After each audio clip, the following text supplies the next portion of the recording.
I know it's not part of the interview, but I want to say thank you so much to the Great Village Church for sending you guys. These guys are a little crazy, but they're really good people. And it's been a very fun and intense week, and just thank you so much for choosing us to be your project. And there's so many things out there, and we're privileged that for some reason God put you in our path, or put us in your path, but you're here, and we're very grateful of that. Well, I hope we have many years of growing old together as one big family, because I feel that this orphanage is part of our church and part of our family, and I pray that we can support it. So I pray I can support it until the day I die. So. Well, you better, because I will be manipulating you to sending you pictures of the kids, and you won't be able to forget them. Oh, true enough.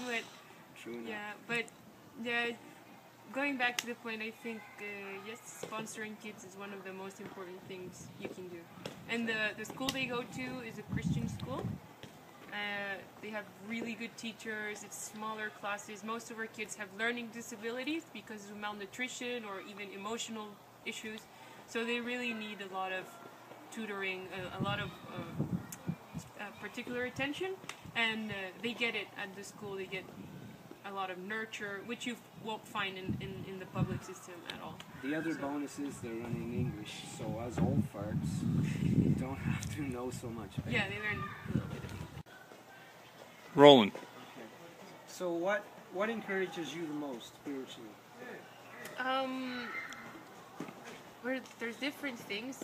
Well, one of them, of course, is prayer. You guys praying for me, for us, for the kids, to know that we're kept safe in the hands of God. It's one of the most important things here. After all the news you hear and how much danger there is out there, we still feel secure here, and I think that feeling comes from prayer.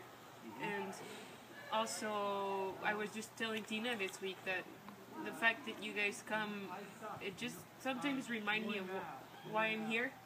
You know, when I see other people coming and seeing it from their perspective, and sometimes just little words, little comments that just remind me why I'm here, like why I'm doing what God has called me to do.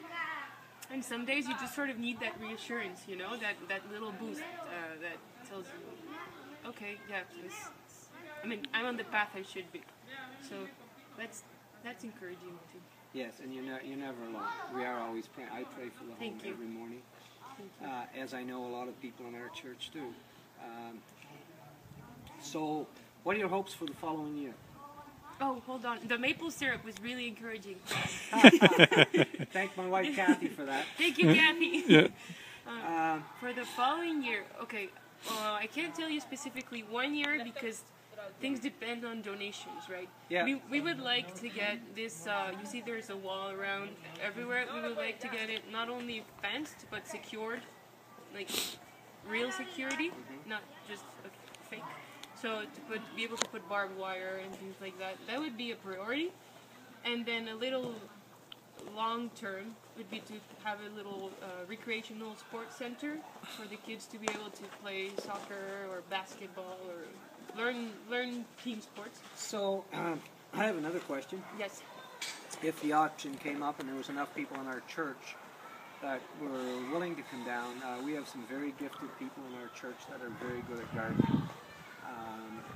Would it be a helpful thing for them to come down and set up a garden and teach your children how to look after it? Absolutely. Yeah, one of the next projects we want to do, it's a self-sustaining project. That's what you say. Yes. Okay. It's a vegetable garden, but of course we need to, I don't know if you've seen around, they're covered, make it like a greenhouse. Kind of a greenhouse, yeah. For the vegetables, but yeah, that's one of the nearest projects we want to do, so that would be very helpful. And the other would be to give the kids some. Come on. Okay, here we go. Now Doug has said that we're not going to hit this electrical cable when we screw this one down, and I agree. He's right. You agree, Chris? Yeah, he's right for the most part. Okay. I'm right sometimes. There's a couple parts where you might electrocute himself when he drills through, but that's all right. We'll let him have that. Okay, cross your fingers, guys. You can see there's not a lot left to the end. Hope we can make it alive. So this is the gate. So when you enter the gate, you see the fence, which is finished on that side. And you see the fence, which is not finished on that side. Hola, Okay. me llamo Orly. And then Honduras. one of the most handsome men on the whole property there. Yeah. Okay. He's my buddy. Okay. He will help us tour the place. Mi nombre se llama Orling. Okay. And My name is Orling. Orling. Yes. Okay. And so this is the pump house. Generador. Yeah. And over there is the generator. Okay. And here is the orphanage. As you can see, it's 2-story there. This is 1-story here. This is where we started. Or se llama Casa Hogar. Okay. Casa Hogar, Vida y Libertad. Say the word orphanage in front of the kids, but No? no, they say it's a children's home. It's not an orphanage. Oh, I'm sorry. Oh, it's not. Jose. So there's many more children like this, and they all are loving and kind and friendly, and they just warm your heart. And that's the greatest thing I can say about this place. And we need to keep praying and sponsoring them. And we are the ones that receive the blessing for sure. I learned that I like traveling and that I'd rather be out doing God's work out in the world during mission trips than being where I'm from. Yeah, I like that more. I'm really tired, and I don't know. I thought I'd be more focused on like things that would go wrong while I was there, because of like how much attention you got from all the kids and stuff, and like how much like they loved you and like cared about you. All my attention went to them, and that was all I was focusing on. So I wasn't really worrying about anything or scared about anything.